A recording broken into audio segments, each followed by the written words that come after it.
ہندوستان نہیں تھا، اللہ نے ہماری مدد کیسے کی؟ ان کو دوسری جنگ عظیم میں مبتلا کر دیا، اور دوسری جنگ عظیم کے 5 سال 6 سال گزارنے کے بعد تاج برطانیہ کی کمر ٹوٹ گئی۔ وہ اس قابل نہیں تھے کہ ہندوستان پر قبضہ اپنا برقرار رکھ سکتے، اور ان کو اس بات سے خوف پیدا ہوا کہ مسلمانوں نے اگر بغاوت برپا کر دی انڈیا میں تو ہم بہت برے مارے جائیں گے۔ انہوں نے حالات کو دیکھا، اپنا بستر سمیٹا اور نکل گئے، اور جاتے جاتے بے شک فساد کا بیج چھوڑا۔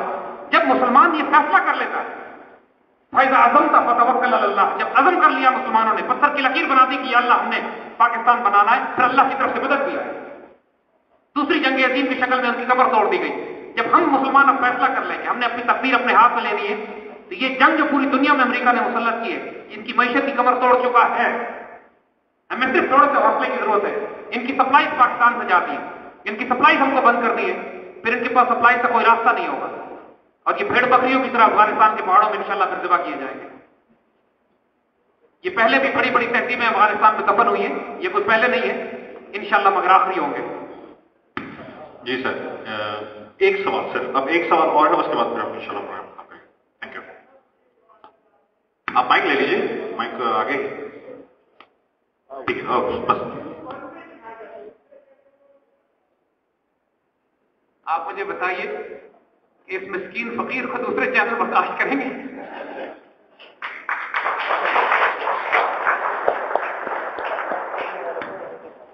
جی سر، ایک سوال اور، آپ ان سے مائک لے لیجیے پلیز، لیکن ذرا جلدی کیونکہ ٹائم کی بہت کمی ہے۔ Thank you very much. یہ آخری سوال لیں گے، آخری سوال لے کے وائنڈ اپ کریں گے۔ Thank you. آ رہی ہے، بولیے۔ سر جس طرح بھی آپ نے ذکر کیا کہ 2 طریقے ہیں، ذرا زور سے بولیے گا پلیز۔ جس طرح آپ نے ذکر کیا کہ 2 طریقے ہیں، یا تو خونخوار وار یا ہمارے جو پڑھے لکھے طبقہ جو ہے وہ لوگ جو ہے ہمیں گائڈ کریں، لیکن ہمارے پرابلم یہ کہ ہمارے کچھ ایسے پڑھے لکھے لوگ ہیں وہ یہ کہتے ہیں کہ دین کے نام پہ ملک علیحدہ نہیں ہونا چاہیے تھا، یا وہ یہ کہتے ہیں کہ ہمیں ایک ساتھ رہنا چاہیے تھا جب وہ لوگ وہاں پہ رہتے ہیں۔ جی آپ کا سوال دیکھیے، وہ کہہ رہے ہیں کہ بہت سے ہمارے جو پڑھے لکھے لوگ ہیں وہ یہ کہتے ہیں کہ پاکستان کو الگ نہیں ہونا چاہیے تھا، پاکستان غلط بن گیا، ہمیں اکٹھے رہتے، بہت زیادہ تعداد میں مسلمان ہوتے، ایک بڑا ملک ہوتا، کوئی فساد نہ ہوتا، کوئی جنگ نہ ہوتی۔ اور آج کل بھی جو ہمارے دشمنوں کا پروپیگنڈا ہے کہ ہاں ہمیں مل جانا چاہیے، سرحدیں ختم کر دینی چاہیے، اور بہت بڑی تعداد میں لوگ اس سے متاثر ہو رہے ہیں، تو ہم ان سے کہتے ہیں جی ہاں ہم بھی یہی چاہتے ہیں۔ ہمارا اور ان کا اختلاف کیا ہے؟ ہم بھی یہی چاہتے ہیں کہ سرحدیں ختم ہو جائیں، بڑا ملک بن جائے، امن و عافیت سے ہم رہیں، ایٹمی ہتھیاروں کا کوئی خطرہ نہ ہو آپس میں۔ ہمارا صرف ایک اختلاف ہے، ایک صرف ہماری ڈیمانڈ ہے، ہم یہ چاہتے ہیں کہ جو بڑا ملک بنے گا اس کا نام پاکستان رکھا جائے گا، اور ہمیں ریڈیو پاکستان ڈیلی کی آواز چاہیے، اور سب ہلالی پرچم ہوگا، اور یہ کشور حسین شاد باد پاک سر زمین، اس کا قومی ترانہ ہم سننا چاہتے ہیں، لیکن اگر وہ اس سے نہیں مانتے انشاءاللہ ہم تلوار کے زور پہ کر لیں گے۔ سر کوئی سوال؟ ایک آخری سوال سر، یہ ہے کہ آپ اپنے تھنک ٹینک کی ترجیحات اور اسٹریٹجیز بتائیے۔ ہمارے تھنک ٹینک یا ہمارے مشن کی ترجیحات اور اسٹریٹجیز دیکھیے، ہم 4 پوائنٹس پہ کام کر رہے ہیں۔ جو مشن ہم نے شروع کیا ہے، ہمارے ساتھ نوجوان بچوں کی ایک ٹیم ہے چھوٹی سی، اور الحمدللہ اس کی وجہ سے ایک ماشاءاللہ قافلہ بنتا چلا جا رہا ہے۔